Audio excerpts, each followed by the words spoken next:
नमस्कार दोस्तों, स्वागत है आपका। आशा है आप सब लोग स्वस्थ होंगे। आइए सुनते हैं आज की कथा कहानी।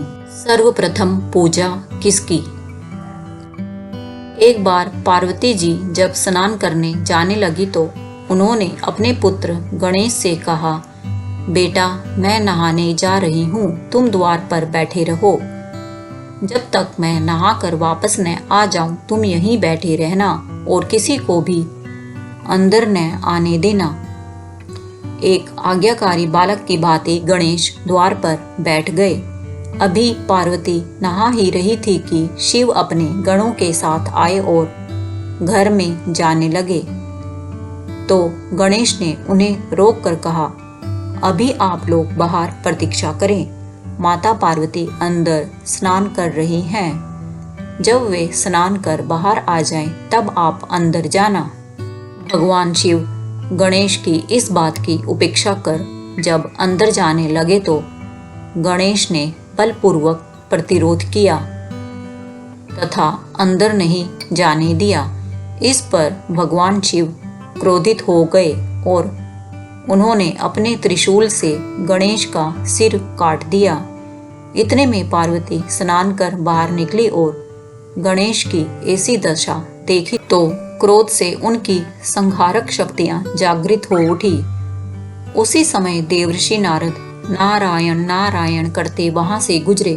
उन्होंने माता पार्वती से प्रार्थना की, माँ जगदम्बे, आप अपनी संहारक शक्तियां समेटो, आपके पुत्र को जीवित कर दिया जाएगा।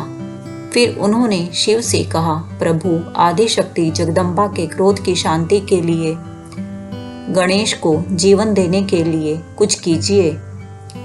नारद जी की बात सुनकर शिव ने एक गज शावक का सिर काट कर तत्काल गणेश के धड़ से जोड़ दिया। अब हाथी का सिर जुड़ जाने से गणेश जीवित हो गए और उनका नाम गजानन पड़ गया। जब पार्वती ने पुत्र का यह रूप देखा तो नारद जी ने कहा, देव ऋषि, मेरे बेटे का यह रूप इसे कौन सा देवत्व प्रदान करेगा। देवों के बीच में गजमुख से इनकी क्या स्थिति होगी। कुछ ऐसी व्यवस्था करो कि सब देवों से पूर्व गणेश की पूजा हो, तभी मैं अपनी संहारक शक्तियां समेटूंगी। नारद ने कहा, माँ भगवती, इसकी मैं व्यवस्था करता हूँ, आप पहले शांत हो जाइए। नारद के कहने पर पार्वती ने अपनी संहारक शक्तियां समेट ली। जब सब शांत हो गया तो नारद जी ने कहा, अभी गणेश की अग्र पूजा की घोषणा कर देने से अन्य देवता नाराज हो जाएंगे। अतः किसी प्रतियोगिता के द्वारा सब देवों के आदि देव ब्रह्मा जी के सामने इसका निर्णय किया जाएगा। पार्वती ने नारद के इस सुझाव को स्वीकार कर लिया। ब्रह्मा जी के सामने यह प्रस्ताव रखा कि इतने सारे देवी देवताओं में सर्वप्रथम किसकी पूजा की जाए। कोई भी शुभ कार्य करने से पहले किस देवता की प्रतिष्ठा की जाए, इसकी कुछ व्यवस्था कीजिए। देवताओं को भी यह प्रस्ताव पसंद आया। सब ने कहा, हाँ ऐसा हो जाए तो ठीक होगा। लेकिन कोई भी देवी देवता इस बात को लेकर रुष्ट नहीं होगा कि मानव ने पहले मेरी पूजा नहीं की। ब्रह्मा जी ने कहा, तुम्हारा प्रस्ताव उचित है नारद जी। तुमने ऐसी समस्या रखी है तो तुम ही कोई योजना बताओ कि जिससे निर्णय हो सके कि किस देव की अग्र पूजा की जाए। नारद ने कहा, भगवान, मेरे विचार से तो एक प्रतियोगिता का आयोजन किया जाए। जो भी देवी देवता पृथ्वी की परिक्रमा कर सबसे पहले आपके पास आ जाएगा वही अग्र पूजा का अधिकारी होगा। देव ऋषि नारद के इस सुझाव को सबने स्वीकार कर लिया। ब्रह्मा जी ने इसे स्वीकृति दे दी। सब देवता अपने अपने वाहनों पर सवार होकर पृथ्वी की परिक्रमा करने निकल पड़े। गणेश जी अपने चूहे पर सवार हुए। वे ही सबसे पीछे रहे। उनकी सवारी चूहा अन्य देवताओं की सवारियों का मुकाबला भला क्या करती। पर प्रतियोगिता में भाग तो लेना ही था। नारद गणेश का उपक्रम देख रहे थे तथा विचार कर रहे थे कि गणेश तो शरीर में वैसे भी लंबोदर हैं, भारी भरकम, ऊपर से सिर भी हाथी का है। इनकी सवारी भी विचित्र चूहा जैसा छोटा जीव है। ये कैसे पृथ्वी की परिक्रमा करके सफल होंगे। उधर माता पार्वती को वचन दिया है कि उनके पुत्र गणेश की अग्र पूजा होगी। ऐसा सोचते हुए उन्हें एक उपाय सूझा। वे गणेश से बोले, गणेश जी, उन बड़े बड़े देवताओं और उनके भारी भरकम वाहनों के बीच में आप अपने भारी शरीर से इस छोटे से चूहे पर बैठकर पृथ्वी की परिक्रमा तो हो सकता है कर लो, पर सर्वप्रथम आने के बारे में कुछ तो सोचना ही पड़ेगा। गणेश ने कहा, मेरे पास जो वाहन है मैं उसी का प्रयोग करूंगा, प्रथम आऊं या न आऊं। नारद ने कहा, करो, अपने इसी वाहन का प्रयोग करो, पर बुद्धि के साथ। देखो, यह सारा विश्व ब्रह्मांड प्रकृति और पुरुष में समाया है और यह सब राम में रमण कर रहा है।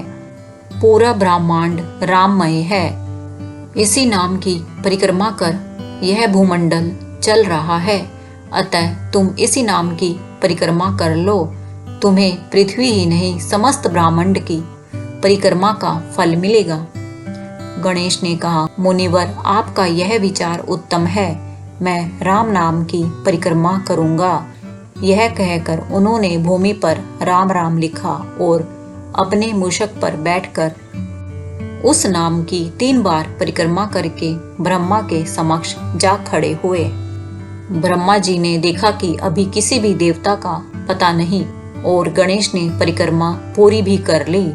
उन्हें आश्चर्य तो हुआ, पर बोले कुछ भी नहीं।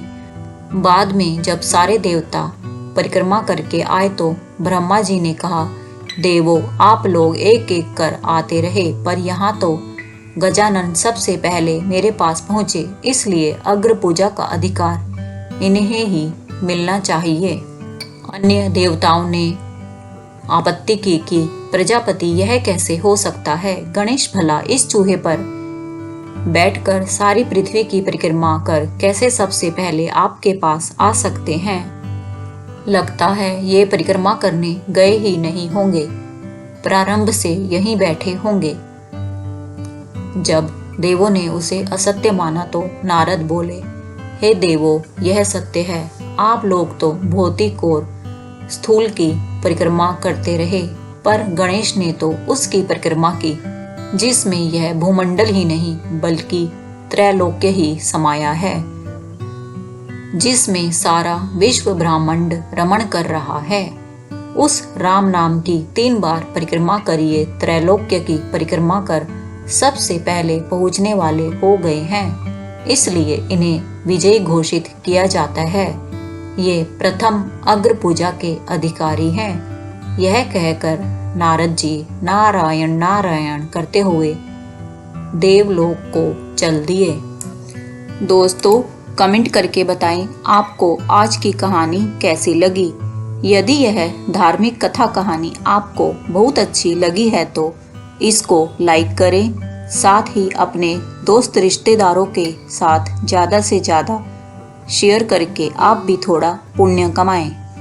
दोस्तों, अगर आपने अभी तक यह चैनल सब्सक्राइब नहीं किया है तो इसे सब्सक्राइब करके मेरी YouTube फैमिली का सदस्य बन जाएं, ताकि हम सब मिलकर समाज कल्याण में अपनी धार्मिक और शिक्षाप्रद कहानी कथा के द्वारा लोक कल्याण के संदेश का प्रचार विस्तार कर सकें। धन्यवाद।